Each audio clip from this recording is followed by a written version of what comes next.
घटना, विषय, मुद्दा या परिवर्तन समाज को कचोटता है, उद्वेलित करता है, तब शुरू होती है एक बहस। पक्ष विपक्ष में चलते हैं तर्क और जन्म लेते हैं विचार। चर्चा, बहस, तर्क वितर्क से लेकर विचार बनने तक का है सफरनामा मून न्यूज का कार्यक्रम नजरिया। समसामयिक विषयों पर तीखी बहस, नजरिया। स्थानीय मुद्दों पर समाज का उद्वेलन, नजरिया। यदि आप भी नजरिया कार्यक्रम में सहभागी होना चाहते हैं तो आप हमें SMS कर सकते हैं। टाइप कीजिए अपना नाम, मोबाइल नंबर, कार्य विषय की जानकारी और SMS करें 9639000300। डॉक्टर भीमराव अंबेडकर विश्वविद्यालय आगरा एवं NCTE जयपुर से संबद्ध Kishan Dilip Singh Baghel KDS Baghel memorial degree college Dhanauli Agra में प्रवेश प्रारंभ। BA, BCom, BSc, B.Ed, BTC, DLED में तुरंत प्रवेश लें। विशेषताएं: अनुभवी एवं योग्य शिक्षकों द्वारा शिक्षण कार्य, वाईफाई कंप्यूटर एवं वेल इक्विपमेंट लैब सुविधा, बेस्ट ऑडिटोरियम एंड लाइब्रेरी सुविधा। SC छात्र-छात्रों की शासन अनुसार छात्रवृत्ति एवं शुल्क प्रतिपूर्ति की सुविधा निःशुल्क। उत्तर प्रदेश सरकार एवं डॉक्टर भीमराव अंबेडकर विश्वविद्यालय द्वारा निर्धारित फीस के अतिरिक्त कोई भी शुल्क देय नहीं। मोबाइल नंबर 9012219122, 8445947707 और 8449516000।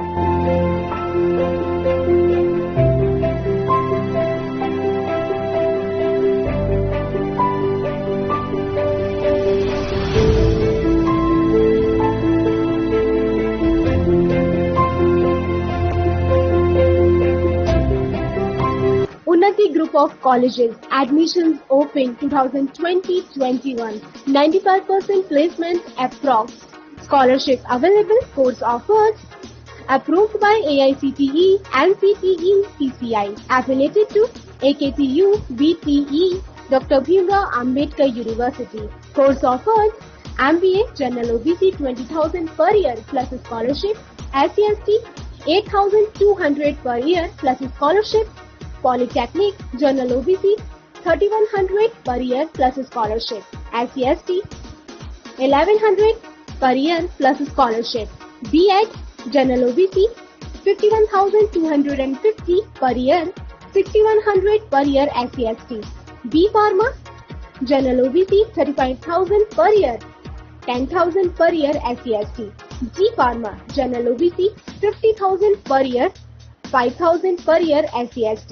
Campus Deen Dayal Dham Road, Pare, Mathura. City Office F22 Akhilesh Tower, Hari Parvat, Agra.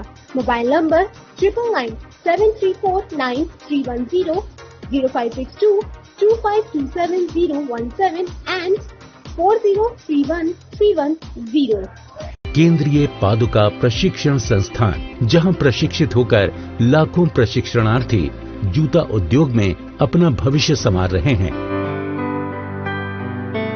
केंद्रीय पादुका प्रशिक्षण संस्थान जूता उद्योग में आने वाली चुनौतियों को पूर्ण रूप से स्वीकार करता हुआ लगातार आगे बढ़ रहा है और हजारों बेरोजगारों के लिए नित्य नए संभावनाओं के दरवाजे खोल रहा है। पादुका उद्योग को एक नई दिशा, दशा और आयाम देने की राह में केंद्रीय पादुका प्रशिक्षण संस्थान आगरा का नाम अग्रणीय रहेगा। CFTI में प्रवेश प्रारंभ।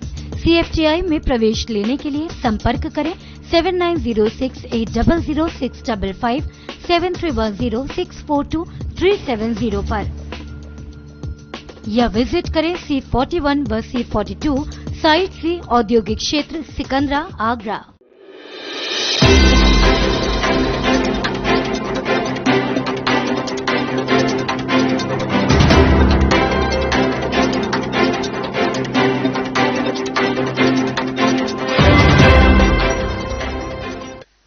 आप देख रहे हैं मून प्राइम टाइम और मैं हूं आपके साथ अंजलि वर्मा। तो खबरों के सिलसिले को आगे बढ़ाते और नजर डालते दिन भर की खास खबरों। घर के अंदर जलकर 3 की मौत, पिता पुत्र और मां की मौत, तीनों को जलाकर मारने की आशंका। थाना मटदौला के नगला किशन की घटना।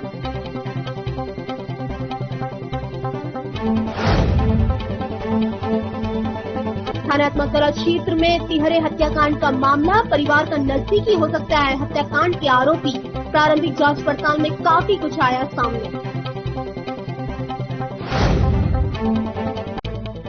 भाजपा महानगर अध्यक्ष के खिलाफ कांग्रेस ने किया जिला मुख्यालय पर जोरदार प्रदर्शन। कांग्रेसियों ने भानु महाजन का मांगा इस्तीफा, भाजपा नेताओं पर भ्रष्टाचार के लगाए आरोप। सपा छात्र सभा ने जिला मुख्यालय के बाहर किया जोरदार प्रदर्शन। केंद्र और प्रदेश सरकार के खिलाफ बोला हल्ला, कोरोना काल में जेईई और नीट परीक्षा को आगे बढ़ाने की उठाई मांग। सोशल मीडिया पर बौकशी प्रकरण में कार्यवाही को लेकर हिंदूवादी नेता पूर्व विधायक आमने सामने एक दूसरे को दे रहे हैं चेतावनी।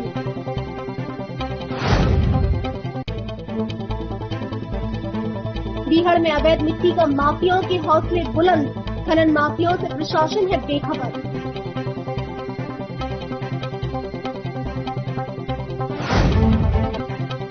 योनो ऐप से एसबीआई बैंक के ग्राहक घर बैठे ही ले सकते हैं बैंक की सभी सुविधाएं। भारतीय स्टेट बैंक ने योनो ऐप के जरिए ग्राहकों को जोड़ने का किया है काम।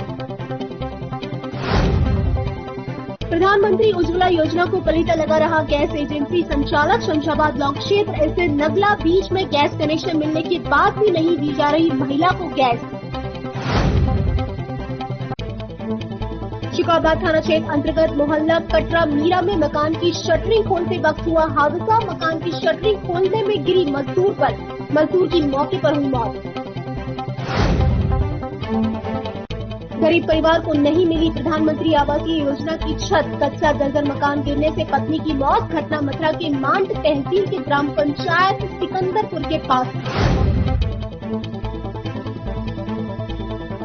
द बैकबोन ऑर्गेनाइजेशन कर रही है सराहनीय पहल। गरीब निराश्रित बच्चों को दूध वितरण कर कुपोषण मिटाने का संस्था ने लिया है संकल्प।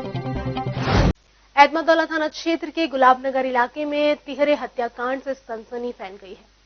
हत्यारे ने पति पत्नी और उनके पुत्र को मौत के घाट उतारा और उसके बाद तीनों को जलाकर आग के हवाले कर दिया।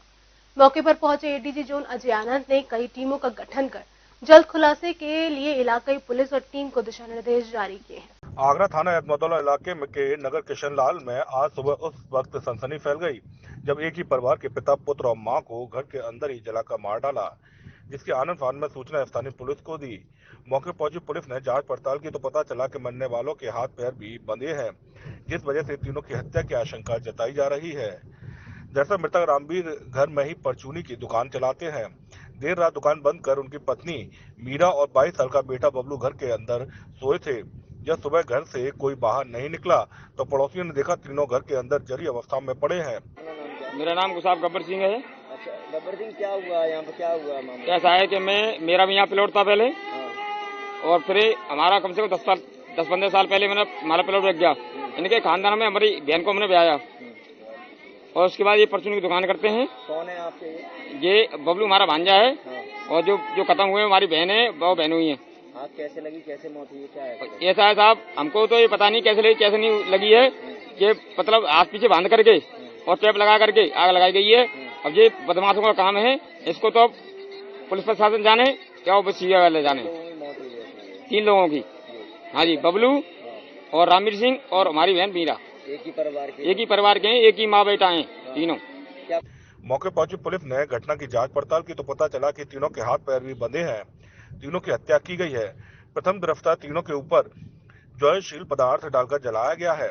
पुलिस पड़ोसी और परिजनों से पूछताछ कर रही है। ये सुबह 6:30 बजे सूचना मिली कि थाना एतमादौला का ये जो क्षेत्र है, चौकी क्षेत्र है, नगला किशन लाल, यहाँ पर एक परिवार के 3 व्यक्तियों की डेड बॉडी मिली है। तत्काल हमारे सभी अधिकारी एसएसपी साहब पहुंच गए, एसपी सिटी पहुंच गए। 3 व्यक्तियों की हत्या हुई है और हत्या करके उनके शव को जलाने का प्रयास किया गया है। किन परिस्थितियों में हत्या हुई है इसकी जांच का विषय है, इसकी जांच शुरू हो गई है और कुछ ऐसे सुराग हमें मिले हैं और उम्मीद है कि जल्द से जल्द इस घटना का अनावरण होगा। कि आखिर घटना के पीछे क्या वजह क्या है और घटना को अंजाम देने वाले कौन लोग हैं, ये पुलिस की इन्वेस्टिगेशन के बाद ही पता चलेगा। लेकिन पुलिस ने प्रथम गिरफ्तार ऐसे 13 हत्याकांड मान जांच पड़ताल भी शुरू कर दी है। एतमादौला थाना क्षेत्र के गुलाबनगर इलाके में हुए तिहरे हत्याकांड में पुलिस की कई टीमें कई एंगल से जांच कर रही हैं। इस मामले में प्रारंभिक जांच पड़ताल में हत्यारा परिवार का नजदीकी हो सकता है। पुलिस की कई टीमें इसमें लगा दी गई हैं। एतमादुल्ला थाना क्षेत्र के गुलाबनगर इलाके में तिरे हत्याकांड से पूरे जनपद में सनसनी फैल गई है। पुलिस प्रशासन के आला अफसर इस मामले के खुलासे के लिए एड़ी चोटी का जोर लगा रहे हैं। हत्यारे ने पहले तीनों को मौत के घाट उतारा और फिर उनके शवों को जला दिया। इस मामले में हत्यारे की मंशा क्या थी, बस यही बात जानने के साथ साथ पुलिस के अफसरों ने घटना के खुलासे के लिए कई टीमों का गठन किया है। आपको बता दें कि गुलाबनगर में रहने वाले 55 वर्षीय रामवीर और उनकी पत्नी मीरा और 25 वर्षीय बेटे बबलू की जली हुई लाश मिली है। लाश मिलने के बाद मौके पर पहुंचे पुलिस के अफसरों ने कई टीमों का गठन कर दिया है। इस मामले में पुलिस को कई संभावनाएं नजर आ रही हैं। प्रारंभिक जांच पड़ताल में संभावना जताई जा रही है कि हत्यारा परिवार का नजदीकी हो सकता है। अभी तक की कहानी से साफ हुआ है कि हत्यारे ने पहले तीनों को मारा, पीछे हाथ बांधे और फिर जला दिया। संभावना यह भी जताई जा रही है कि हत्यारों की संख्या 4 से अधिक हो सकती है, क्योंकि इस घटनाक्रम में अभी तक लूटपाट की कहानी स्पष्ट नहीं हुई है। इसलिए हत्या परिवार के नजदीकी की ओर इशारा कर रही है। परिवार का एक पुत्र गुजरात से लौटा है। इस हत्याकांड में उसकी भूमिका कितनी संदिग्ध है, इसकी भी जांच पड़ताल की जा रही है। इस मामले में मौके पहुंचे पुलिस के आला अफसरों का कहना है कि अगर रात में इस मकान में आग लगी, पास पड़ोस में रहने वाले लोगों को भनक क्यों नहीं लगी। इसके अलावा जब हत्यारे ने बाहर से प्रवेश किया तो उसका विरोध इन लोगों ने क्यों नहीं किया। इसलिए संभावना जताई जा रही कि हत्यारा पहले से ही घर में मौजूद था। घटना के खुलासे के लिए पुलिस अलग अलग स्तर पर जांच और कार्रवाई कर रही है, मगर यह घटना पुलिस के लिए बड़ी चुनौती है और तिरे हत्याकांड का रहस्य अभी गहराया हुआ है। पर अब देखना होगा कि आगरा पुलिस इस मामले को कब तक खोल पाती है। एक तरफ मुस्लिम नेता चौधरी बशीर तो दूसरी तरफ हिंदूवादी नेता संजय जाट सोशल मीडिया पर आमने सामने है। मामला शहर के एक प्रकरण का है, जहां दोनों नेता एक दूसरे को लगातार चुनौतियां दे रहे हैं। हिंदूवादी नेता संजय जाट ने जहां चौधरी बशीर पर राष्ट्रद्रोह का मुकदमा कायम करने की मांग की, तो वहीं मुस्लिम नेता चौधरी बशीर ने हिंदूवादी नेताओं से मुस्लिम बस्तियों में न जाने की हिदायत दे दी है। सोशल मीडिया पर तेजी के साथ वायरल हो रहे वीडियो में हड़कंप मच गया है। दोनों ही वीडियो मंटोला ढोलीखार में अवैध गौकशी को लेकर हुई कार्रवाई से जुड़े हैं। सोशल मीडिया पर वायरल हो रहे वीडियो एक मुस्लिम नेता का है तो दूसरा हिंदूवादी नेता का है। वायरल हुआ मुस्लिम नेता का वीडियो चौधरी बशीर का है। इस वीडियो के माध्यम से चौधरी बशीर ने हिंदूवादी संगठन बजरंग दल पर निशाना साधा है। चौधरी बशीर ने हिंदूवादी संगठन द्वारा पुलिस के साथ मिलकर मंटोला ढोलीखार के घर में अवैध स्लाटर पर की गई कार्रवाई पर सवाल उठाए हैं। चौधरी बशीर का आरोप है कि बजरंग दल के नेताओं ने पुलिस की मौजूदगी में तांडव किया, जिससे उस घर की महिलाएं डरी हुई हैं। इससे सांप्रदायिक सौहार्द बिगड़ता है, जो शहर की फिजा के लिए ठीक नहीं है। इतना ही नहीं, चौधरी बशीर का कहना है कि अगर कोई गलत काम होता है तो उस पर कार्रवाई पुलिस करे। हिंदूवादी संगठन कब से कार्रवाई करने लगे। इससे तो ऐसा लगता है कि जैसे कि पुलिस का इकबाल ही बजरंगियों ने खत्म कर दिया हो। अंत में चौधरी बशीर ने मंटोला ढोलीखार, शाहगंज, ताजगंज मुस्लिम बाहुल क्षेत्रों का नाम लेते हुए बजरंग दल के नेताओं को इन इलाकों में न घुसने की चेतावनी दी और कोई सूचना मिलती है तो उसे पुलिस को न दें, न ही खुद जाकर कार्रवाई करें। अगर दोबारा ऐसा होता है तो वे भी कानून का सहारा लेकर कार्रवाई करने पर मजबूर होंगे। विषय ये है कि जिस तरह से कल मंटोला क्षेत्र ढोलीखार में एक मकान में अवैध स्लॉटर की सूचना पाने के बाद पुलिस प्रशासन वहां पहुंचा और वहां ये कहना था, जो लोग साथ में थे पुलिस प्रशासन के, बजरंग दल के लोग खास तौर से, कि यहाँ अवैध रूप से स्लॉटर हो रहा है ढोलीखार क्षेत्र में। तो मैं इस वीडियो के माध्यम से अगर एसएसपी साहब से भी, प्रशासन से भी ये कहना चाहूँगा, डीएम साहब से भी, कि जिस तरह से बजरंग दल के लोग पुलिस प्रशासन के साथ मंटोला क्षेत्र ढोलीखार पहुँचे और जिस तरह से उन्होंने पुलिस के साथ मिलकर तांडव किया और भय व्याप्त करने की जो कोशिश की, जो प्रयास किया, जिससे एक व्यक्ति पूरे एरिया में अगर गलत है, वो गैर कानूनी काम कर रहा है, जो कानूनन अपराध है, तो उसके लिए पुलिस है, प्रशासन है। पूरा एरिया गलत नहीं हो सकता, एक व्यक्ति गलत हो सकता है।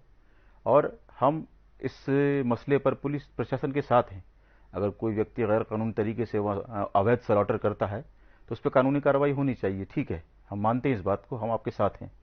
लेकिन बजरंग दल के लोग अगर कानून अपने हाथ में लेंगे और पुलिस के साथ, वो भी लॉकडाउन, जो शनिवार और रविवार 2 दिन लॉकडाउन के होते हैं, ऐसे माहौल में, ऐसी पीरियड में पुलिस प्रशासन के साथ में बजरंग दल के लोग वहां जाकर तांडव करेंगे, महिलाएं, बहनें, बच्चे, माएँ, किस तरह का आज उन्होंने माहौल बनाने की कोशिश की यहाँ पर, और पूरे माहौल के अंदर ऐसा भय व्याप्त करने की कोशिश की उन्होंने। बच्चे मासूम डर गए, सहम गए, माँ, बहनें, हमारी बुजुर्ग महिलाएं, इस तरह से माहौल बना दिया जैसे सांप्रदायिकता फैलाने का प्रयास जैसे कोई व्यक्ति करता है।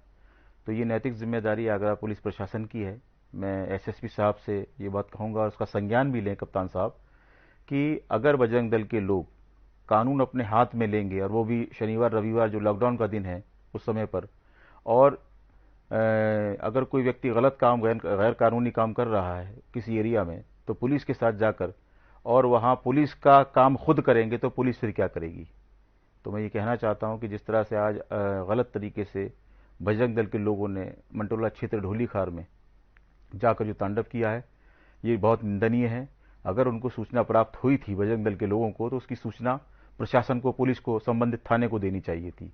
अगर संबंधित थाना नहीं सुनता है तो हमारे आगरा एसएसपी बहुत संवेदनशील हैं, गंभीर व्यक्ति हैं, उनको इसकी सूचना देनी चाहिए थी बजरंग दल के लोगों को। इस वीडियो के वायरल होने के बाद अखिल भारत हिंदू महासभा के प्रदेश प्रभारी संजय जाट का वीडियो सामने आया है। इस वीडियो में हिंदूवादी नेता संजय जाट ने चौधरी बशीर पर हमला बोलते हुए मुस्लिम बाहुल्य क्षेत्रों के नाम गिनाए और कहा कि इन क्षेत्रों में पशुओं और गायों का आप काटा हुआ माहौल हिंदूवादी के बिगाड़े। संजय जाट ने एसएसपी से मांग की है कि ऐसे तथाकथित मुस्लिम नेता के बयान को संज्ञान लेकर देशद्रोह की कार्रवाई करें। कि ढोलीखार, मंटोला, लोहा मंडी, पक्की सराय, इन क्षेत्रों में हिंदूवादी और बजरंग दल कार्यकर्ता नहीं घुसेगा। इससे माहौल खराब होता है। गाय आप काटो, निर्जीव पशु की हत्या आप लोग करो और माहौल खराब हिंदूवादी लोग करते हैं। मैं आगरा के कप्तान साहब से कहना चाहता हूं कि इस कथित मुस्लिम नेता, हिंदू मुस्लिम नेता के बयान को संज्ञान ले और इसके खिलाफ राष्ट्रद्रोह का मुकदमा कायम करे, क्योंकि आगरा के अंदर ढोलीखार, मंटोला, पक्की सराय, सागंज जैसे क्षेत्र आते हैं, ये पाकिस्तान में नहीं आते। और इन मुस्लिम बाहुल्य क्षेत्रों का नाम लेकर चौधरी बशीर ने साबित कर दिया कि इन क्षेत्रों में अवैध रूप से कट्टी खाने चलते हैं, गौ माता की हत्या होती है और सारे गलत काम इन क्षेत्रों में होते हैं। अगर चौधरी बशीर कहते कि हिंदूवादी और बजरंग दल का नेता अगर इन पूरे आगरा में माहौल खराब करने नहीं जाए तो ये बात समझ में आती है, लेकिन इन क्षेत्रों का नाम लेकर उसने ये साबित कर दिया कि इन क्षेत्रों में ही कई गलत काम होते हैं। तो हम आगरा के प्रशासन से, और एक और योगी बाबा कहते हैं कि उत्तर प्रदेश की धरती के अंदर किसी ने पाकिस्तान का झंडा लहराया या पाकिस्तान जिंदाबाद के नारे लगाए तो उसकी खाल उधेड़ के भुस भर दी जाएगी। तो देख लीजिए योगी बाबा जी, एक कथित मुस्लिमवादी नेता सरेआम हिंदूवादियों को चैलेंज दे रहा है कि इन क्षेत्रों में घुस के दिखाए। तो आप गाय माता को काट के दिखाओ, आप अवैध कट्टी खाने चला कर दिखाओ। चौधरी बशीर घर में घुस के मारेंगे। हम हर उस इंसान को मारेंगे जो हमारी गाय माता को काटेगा, जो अवैध पशुओं को काटेगा।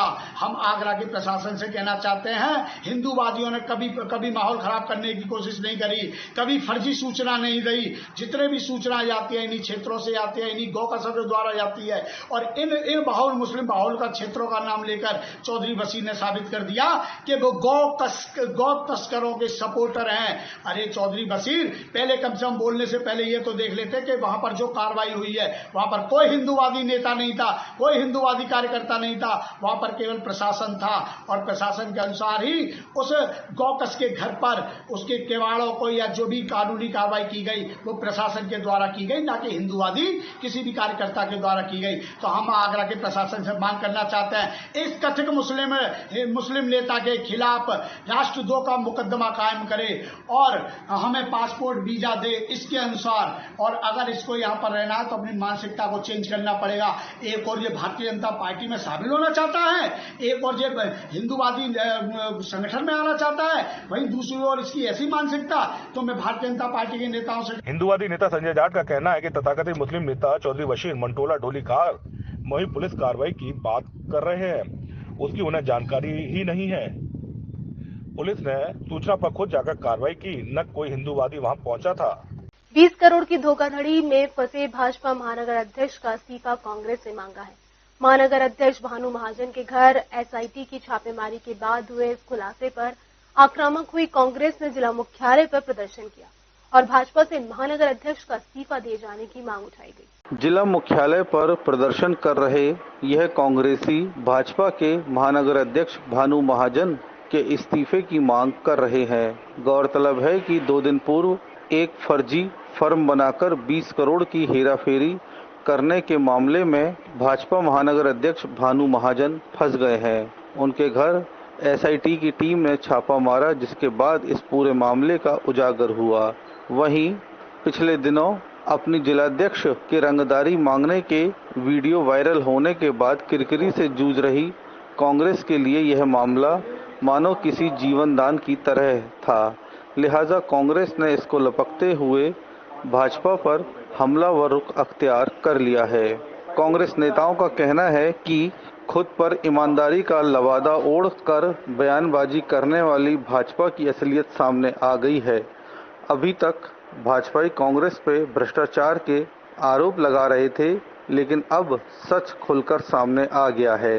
लिहाजा भाजपा के महानगर अध्यक्ष इस्तीफा दें। के शहर अध्यक्ष हैं, उन्होंने बहुत ही बड़ा 20 करोड़ रुपए का जो जीएसटी घोटाला है, फर्जी 2 फर्म बनाई थी उन्होंने, वो सरकार के साथ घपलेबाजी करी है। जो आदित्य जैन उनके अकाउंटेंट है वो निर्दोष हैं और उनको फंसाया जा रहा है। और बीजेपी जो अपने नियम अनुसार जनता को प्रताड़ित करने का काम करीब वर्षों से 6 सालों से जब से वो सरकार सत्ता में आए हैं वो करते जा रहे हैं। और उसके बाद उन्होंने बदलाव जो करा है, अब वो सरकार के साथ ही घपलेबाजी शुरू कर दी है। जीएसटी में भी करने लगे हैं और आप उत्पीड़न देख ही रहे हैं, जनता का कितना उत्पीड़न हो रहा है। रोज रेप की और हत्याओं की और बलात्कार की वारदात होती रह रही हैं और ये योगी राज नहीं चल रहा, ये जंगल राज चल रहा है एक तरीके से। क्या मांग है आपकी, क्या कहा? हमारी यही मांग है कि भानु महाजन जो ये बीजेपी के शहर अध्यक्ष हैं, उनका हमें इस्तीफा चाहिए। हमें ऐसी सरकार के ऐसे अध्यक्ष नहीं चाहिए जो हमारी सरकार के साथ भी घपलेबाजी। कांग्रेस नेता नंदलाल भारती का कहना है कि अभी तक कांग्रेस पे आरोप लगा रही भाजपा को कांग्रेस से ही शिक्षा लेनी चाहिए। उन्होंने कहा कि भले ही कांग्रेस जिलाध्यक्ष पर झूठे आरोप लगाए गए, लेकिन फिर भी कांग्रेस ने आरोपों के आधार पर ही अपनी जिलाध्यक्ष का इस्तीफा लिया और इस पूरे मामले के लिए एक जांच कमेटी गठित कर दी, जो कि जांच कर रही है। लिहाजा कांग्रेस से सीख लेते हुए भाजपा को भी अपने नेता का इस्तीफा लेना चाहिए। हुआ तो वो कांग्रेस से जो क्या है संस्कार ने हमारी जिला अध्यक्ष पर झूठे आरोप लगाए, लेकिन हमारी कांग्रेस की जिला अध्यक्ष ने पहले तुरंत इस्तीफा हाईकमान को दिया। कांग्रेस से सबक लें और कांग्रेस बीजेपी के नेताओं को कांग्रेस से सबक लेनी चाहिए। अपने अध्यक्ष को इस्तीफा दिला करके उसकी जांच कराएं और जिला प्रशासन से, जिलाधिकारी से हमारी मांग है कि उनसे 20 करोड़ रुपए की वसूली की जाए और नहीं करते तो उन्हें जल्दी से जल्दी जेल भेजा जाए। शहर कांग्रेस कमेटी कतई भ्रष्टाचार बर्दाश्त नहीं करेगी। अगर अपना उसे भी नहीं बख्शा जाएगा। और बीजेपी के लोगों में तो नैतिकता खत्म हो गई है, शर्म खत्म हो गई है। नैतिकता की दुहाई देते हैं 20-20 करोड़ में घपले में तुरंत इस्तीफा मांग लेना चाहिए। आगे जो ब्रज प्रदेश में बैठे भारतीय जनता पार्टी के नेता हैं, उन्हें अपने अध्यक्ष से इस्तीफा मांग लेना चाहिए और उसकी जांच। गौरतलब है कि एसआईटी के छापे के बाद महानगर अध्यक्ष फिलहाल भूमिगत हो गए हैं। तो वहीं अभी तक वीडियो वायरल मामले में किरकिरी से जूझ रही कांग्रेस इस मामले को भुनाने के लिए पूरी तरह से हमलावर हो गई है और अब भाजपा को घेरने में जुट गई है। वहीं इस मामले को लेकर भाजपाई अभी तक पूरी तरह से शांत बने हुए हैं, तो वहीं संगठन भी किसी तरह की कार्रवाई से फिलहाल बच रहा है। नीट और जेईई परीक्षा को स्थगित कराने की मांग को लेकर सपा छात्र सभा ने जिला मुख्यालय के बाहर जोरदार प्रदर्शन किया। इस दौरान प्रधानमंत्री और मुख्यमंत्री के खिलाफ नारेबाजी करते हुए सपा छात्र सभा के पदाधिकारियों ने कोरोना काल में इन परीक्षाओं को फिलहाल निरस्त कराने की मांग की है। नीट और जेईई परीक्षाओं को स्थगित कराने की मांग को लेकर सपा छात्र सभा ने जिला मुख्यालय के बाहर जोरदार प्रदर्शन किया।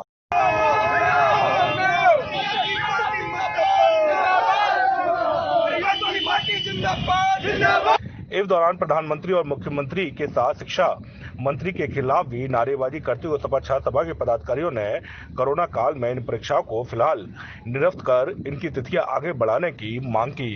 मेरा नाम अनुज प्रताप यादव है, निवर्तमान उपाध्यक्ष समाजवादी छात्र सभा से। किस तरह प्रदर्शन आप लोग कर रहे हैं? देखिए, समाजवादी छात्र सभा हमेशा छात्र सभा की बात करती आई है और करती रहेगी। आज हम जो जी और नीट का जो परीक्षा केंद्र सरकार ने जो फैसला लिया है उसकी हम घोर निंदा करते हैं, क्योंकि छात्रों के भविष्य के साथ ये सरकार खिलवाड़ करती आई है हमेशा। और हम चाहते हैं कि परीक्षा को स्थगित कर दिया जाए या उचित व्यवस्था कर दिया जाए, जिससे कोई भी छात्र कोरोना संक्रमित हो जाएगा तो और भी लोग छात्र इससे पीड़ित होंगे। मैं समाज सभा का सक्रिय सदस्य हूँ और हमारी मांग ये है कि हम लोग चाहते हैं कि कोरोना काल में ये जो परीक्षा कराई जा रही है जेईई नीट और इसकी मेंस की, तो हम लोग चाहते हैं, हमारी समाज सभा की मांग यही है कि हम लोग यही चाहते हैं कि इस परीक्षा को पोस्टपोन किया जाए, आगे बढ़ाया जाए, या फिर इसके लिए एक जो उचित व्यवस्था होती है वो व्यवस्था कराई जाए। जैसे कि इससे पहले भी एग्जाम हुए थे कुछ जगह, तो थोड़ा बहुत वहाँ कमियां निकली गई हैं, जो उचित व्यवस्था नहीं हो पाई है। तो इस दौरान छात्र सभा के पदाधिकारियों का कहना था कि कोरोना के चलते इन परीक्षाओं में बैठने वाले छात्रों को अगर कोरोना होता है तो इसकी जिम्मेदारी किसकी होगी। ये हम प्रदर्शन कर रहे हैं जो केंद्र सरकार द्वारा जेईई और नीट का एग्जाम से जबरदस्ती किया जा रहा है, कोरोना काल में छात्रों की जान खतरे में डालने का काम किया जा रहा है, उसके विरोध में ये प्रदर्शन है। क्या मांग कर रहे हैं आप? हम मांग कर रहे हैं या तो केंद्र सरकार परीक्षा को स्थगित करे, पोस्टपोन करे, या अगर पोस्टपोन नहीं करती है तो केंद्र सरकार वही इंतजाम करे जो विधायकों की खरीद फरोख्त में करती है, और छात्रों के रुकने का इंतजाम कराए, छात्रों के लिए बस का प्रबंध कराए, छात्रों के लिए एवन फैसिलिटी दे जिससे उनको एग्जाम देने में कोई दिक्कत ना हो और वो कोरोना के शिकार ना हो। इस दौरान छात्र सभा के पदाधिकारियों ने परीक्षा कराए जाने पर जरूरी संसाधन और छात्रों की सुरक्षा को भी सबसे पहले रखने की मांग की। सपा छात्र सभा के पदाधिकारियों का कहना था कि पिछली परीक्षाओं में भी देखा गया है कि कई लोगों को कोरोना हुआ है। ऐसे में नीट और जेईई परीक्षा में लाखों की संख्या में छात्र शामिल होते हैं। अगर किसी भी छात्र को कोरोना हुआ तो उस छात्र के साथ उसके परिवार के लिए भी मुश्किलें खड़ी हो सकती हैं। आगरा जनपद के थाना बाहा क्षेत्र अंतर्गत गांव होलीपुरा में बीहड़ से खनन माफियाओं द्वारा जेसीबी ट्रैक्टरों से अवैध मिट्टी का खनन जोरों से किया जा रहा है और प्रशासन बेखबर है। खनन माफियाओं के हौसले इतने बुलंद हैं कि सुप्रीम कोर्ट के आदेशों की धज्जियां उड़ाते हुए रोक के बावजूद भी अवैध मिट्टी का खनन किया जा रहा है। आगरा जनपद के थाना बाहा क्षेत्र के अंतर्गत गांव होलीपुरा के बीहड़ में खनन माफियाओं द्वारा जेसीबी ट्रैक्टरों से अवैध मिट्टी का खनन जोरों से किया जा रहा है और प्रशासन इस पूरी तरह से बेखबर है। बता दें, खनन माफियाओं के हौसले इतने बुलंद है कि सुप्रीम कोर्ट के आदेश की भी धज्जियां उड़ाते हुए खनन पर रोक के बावजूद भी अवैध मिट्टी का खनन किया जा रहा है। गांव होलीपुरा में नियमों को दरकिनार कर बगैर अनुमति के खनन माफिया जेसीबी मशीन व ट्रैक्टरों से खनन कर ऊंचे दावों मिट्टी को बेच रहे हैं। बीहड़ से मिट्टी के खनन को लेकर अनुमति की बात कही जा रही है, मगर बेखबर प्रशासन से कोई अनुमति नहीं ली गई। तहसील प्रशासन ने पूरी तरह से इनकार किया। खनन माफियाओं द्वारा कोई मिट्टी का खनन की अनुमति नहीं ली गई है। मामला संज्ञान में नहीं है। खनन करने वालों पर सख्त कार्रवाई की जाएगी। वहीं ऊंचे प्राकृतिक बीहड़ के टीलों को खनन माफिया मिट्टी का खनन करके नष्ट कर रहे हैं। अवैध रूप से मिट्टी खनन करके लाखों रुपए कमाए जा रहे हैं। वहीं प्रशासन पूरी तरह से बेखबर है। ग्रामीणों ने शिकायत कर कार्रवाई की मांग की है। हर बैंक का ग्राहक चाहता है कि उसे बैंक से पैसे निकालने, जमा करने या फिर मनी ट्रांसफर करने में कोई दिक्कत ना हो। उनके बैंक से जुड़े हर काम घर पर बैठे ही हो जाए। ग्राहक की सुविधा को ध्यान में रखते हुए भारतीय स्टेट बैंक ने योनो ऐप के जरिए ग्राहकों को जोड़ने का काम किया है। काफी आसानी से इस्तेमाल किए जाने वाला योनो ऐप से आप घर पर बैठे ही अकाउंट खोलने के साथ साथ हाउसिंग या फिर एजुकेशन लोन भी ले सकते हैं। वर्तमान परिस्थिति, इकोनॉमिक कंडीशन और इन्वायरमेंट और ये है उसके अनुसार चलाते हैं हालात है। और अभी जो मेरे स्कीम में है, जो अभी सोशल डिस्टेंसिंग का आप नाम सुन रहे हैं, तो उसके हिसाब से बना हुआ है कि लोगों का मूवमेंट, फिजिकली मूवमेंट आपका जो है कम से कम हो, घर बैठे आपका काम हो जाए। इसलिए मेरे सारे जो प्रोडक्ट है, लोन, इवन अकाउंट खोलने का भी सारे प्रोडक्ट मेरे पास जो सारे योनो से आ रहे हैं। आप इवन माने ऑनलाइन आप पर्सनल लोन ले सकते हो। आप पर्सनल लोन लेके योनो डाउनलोड कराइए। कैश अगर आप जेब में निकालने जाते हो एटीएम से, अब एटीएम कार्ड की जरूरत नहीं है। पहली बात जो है आप सुनिए, एटीएम कार्ड से क्या होता है, आए दिन जो है फ्रॉड होता है। अब जब हमारे पास योनो आ गया, योनो का सॉफ्टवेयर लोड करिए, अपने कार्ड में लोड करिए, एक पासवर्ड आएगा, पासवर्ड से आप जो है बिना एटीएम में कार्ड डाले आप पैसा निकाल लीजिए। तो ये इतनी बड़ी सुविधा, इतनी सुरक्षित सुविधा योनो से आप देखिए, आपका अकाउंट है, आपका डिपॉजिट भी अकाउंट है, आपके पास एक इन्फॉर्मेशन आएगा कि आप चाहें तो पर्सनल लोन ले सकते हैं। आप अपने से योनो में जाकर क्लिक करिए, आपको पैसा मिल जाएगा। तो ये सारे हाउसिंग लोन भी, अगर हाउसिंग लोन भी चाहते हैं या पहले से भी हाउसिंग लोन लिए हुए हैं, तब उसमें एक टॉपअप स्कीम आती है, वो भी आप घर बैठे आप लोन ले सकते हैं। एक्सप्रेस क्रेडिट एक देते हैं सैलराइज पर्सन, अच्छे बिजनेसमैन को हम लोग देते हैं एक्सप्रेस क्रेडिट जनरल पर्पसेस के लिए, वो भी आप योनो से आप ले सकते हो। तो इस तरह का जो हमारे पास स्कीम आए हैं योनो बेस्ड, जो मैं समझता हूं कि ये किसी भी बैंक में उपलब्ध नहीं है, और ये best, one of the best security picture के साथ ये योनो ऐप हमारे पास आया है। और डेली बेसिस पर हम अपने रीजन में, अपने जोन में, मैं 9 डिस्ट्रिक्ट को यहाँ देखता हूँ बढ़िया से चल रहा है, और धीरे धीरे जो एटीएम से फ्रॉड की जो घटनाएं वो घट रही है। अब मेरे पास स्कीम, अभी देखिए हम लोगों ने एक स्कीम लॉन्च किया। क्यों लॉन्च किया? एक है एसएमई गोल्ड लोन। पहले हम उसके ट्रेड और मैन्युफैक्चरिंग पर देते थे, अब जो है एक स्कीम आ गया है एसएमई गोल्ड लोन। वो बोरबर को जिनके पास अगर पैसे की तत्काल जरूरत है तो उनको हम लोन दे रहे हैं। उनके पास अगर कोई गवर्नमेंट से आप आइए, ले जाइए तत्काल, अब उससे कोई गैप है, कोई कैश मिस मैच है तो उससे आप लाभ उठाइए, apart from the benefit given by the government. उसके बाद भी आपको जरूरत है हम आपको देते हैं। इवन मैंने ट्रेडर्स जिनका करंट अकाउंट है, कहीं पर भी लोन नहीं है, उसको भी हम लोग जो है आजकल लोन दे रहे हैं विदाउट सिक्योरिटी। तो वो एक जो हम लोग अपने चला रहे हैं, लोगों को भी बता रहे हैं, हमारे पास जो ऐसे ट्रेडर अकाउंट हैं, करंट अकाउंट रखे हुए हैं, बिजनेस करते हैं, कहीं से लोन लिए हैं तो 10 लाख तक उसको भी हम लोन दे देते हैं विदाउट सिक्योरिटी। तो ये सारे जो है, या घर बनाने का हो, अभी तो एजुकेशन सिस्टम इतना ये है, हम लोग उनके लिए भी दे रहे हैं। अभी भी बहुत सारे एजुकेशन को दे रहे हैं जो दूसरे कंट्री में जाके पढ़ना चाहते हैं, अपने यूनिवर्सिटी में पढ़ा वहां उसको दे रहे हैं। उसके बाद आप जानते हैं फार्मर को उनके पशुधन के प्रमोशन के, दूध के लिए सारे चीज, मिल्क डेयरी, हमने यहाँ पर बहुत बड़ा मिल्क डेयरी का फाइनेंस किए हुए हैं, सभी को पता है, मेरे पास इस तरह के हैं और नए भी किए हैं, इस साल भी किए हैं। तो कुल मिलाकर मुझे जो कोविड की जो स्थिति है, जो मेरे पास स्कीम है, और हम लोग ने इस तरह से इस स्कीम को हमारे बैंक ने सेट किया है कि इस समय की अवस्था में हम कैसे लोगों तक पहुंचे, उसकी इच्छाओं तक कैसे पहुंचे। आपका जो लोकल बेस्ड जो प्रॉब्लम है, सरकारी स्कीम भी है, ऐसे अभी देखो ODOP, one district one product scheme चल रहा, उसमें दे रहे हैं। प्रधानमंत्री स्वनिधि, हम लोगों ने उसमें करीब 600 बेनिफिशियरी का लोन सैंक्शन करके रखा है।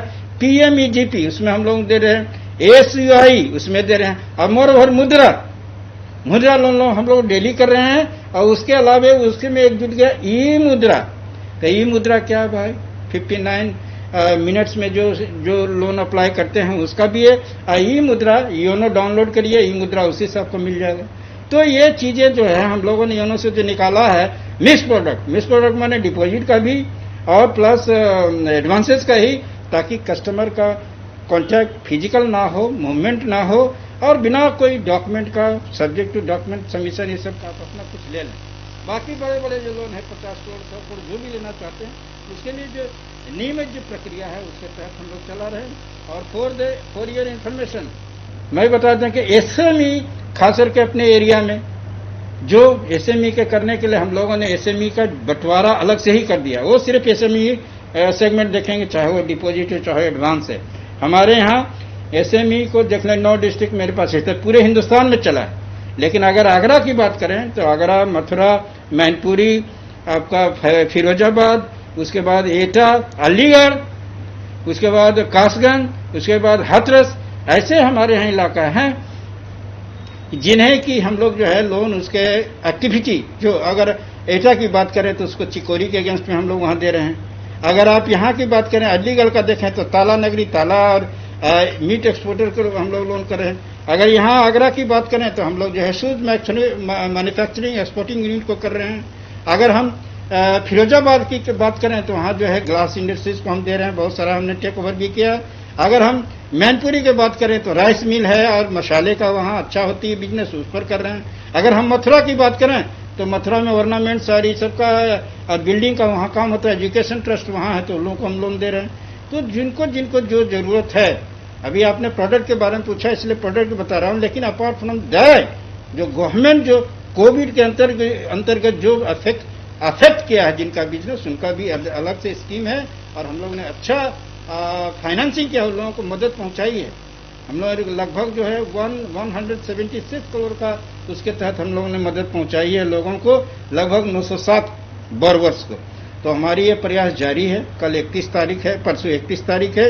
उसमें जो कुछ इंस्ट्रक्शन आने के लिए हम लोग वेट कर रहे हैं, क्या होगा फर्दर ये बेनिफिट और आपके विश्वास के लिए। अब जो है मेरे आदमी एक्सक्लूसिव जो एसएमई डिवीजन बन गया, एक्सक्लूसिव एसएमई का देख रहे हैं, एसएमई का काम कर रहे हैं, ताकि कस्टमर को उसके हिसाब से हम दे पाएं, उसको ज्यादा दौड़ना नहीं पड़े। और exclusive counter for the promotion of the SME business, वहां जाके जाइए, आपका काम होगा। पहले जैसा था कि ये एक ब्रांच पे सब काम हो रहा, नहीं, अब सब काम नहीं। इसके अलावा अभी बैंक ने 1 जून से कहा कर दिया कि अभी 2 डिवीजन बन गए, R&DB। आर का माना हुआ रिटेल एंड डिजिटल बैंकिंग, और एक बने FIMM, ये financial inclusion and micro finance बन गया अलग।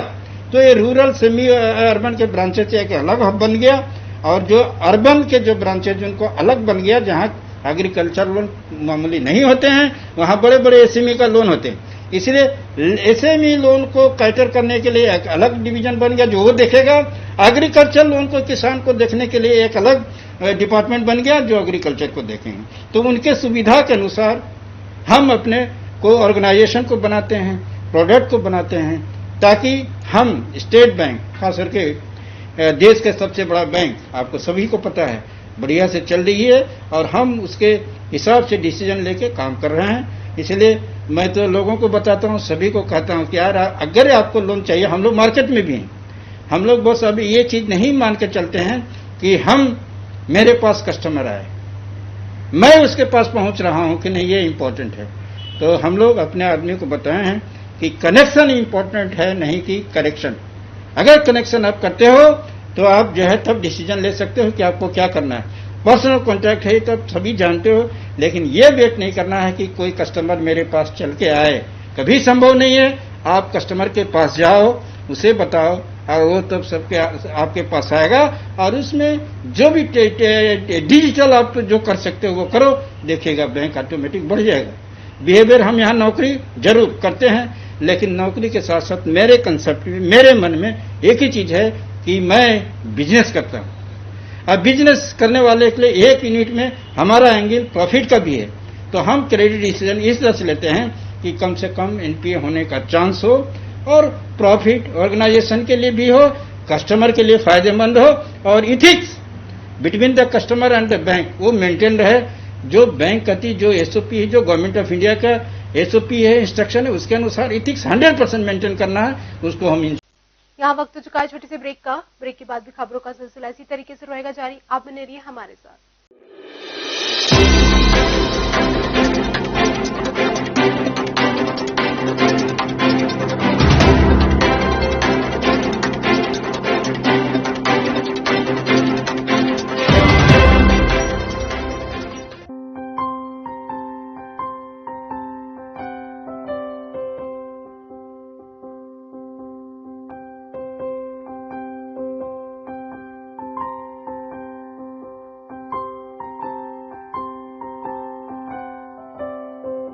जब भी कोई घटना, विषय, मुद्दा या परिवर्तन समाज को कचोटता है, उद्वेलित करता है, तब शुरू होती है एक बहस। पक्ष विपक्ष में चलते हैं तर्क और जन्म लेते हैं विचार। चर्चा, बहस, तर्क